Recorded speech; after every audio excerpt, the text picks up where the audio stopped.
సత్య అలా వెళ్ళిపోకు సత్య. ఒకసారి నన్ను చూడు సత్య. సత్య వదిలేస్తున్నావా నన్ను? ఆయన ప్రశ్న అడిగినప్పుడే నేను వదిలేస్తా.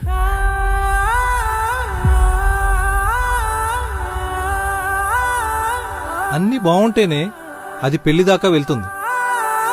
దాంట్లో ఒక్కటి లేకపోయినా అది ప్రేమతోనే ఆగిపోతుంది. చిత్తం మహారాణి.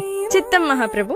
ఎవరిని ప్రేమించాలనేది మన చేతుల్లో ఉంటుంది, కానీ ఎంతకాలం అనేది నా చేతుల్లో ఉంటుందిరా. I love you. ఏయ్ నేను చెప్పేదే కాకవే. నేను చెప్పానుగా, సరిపోతుందిలే.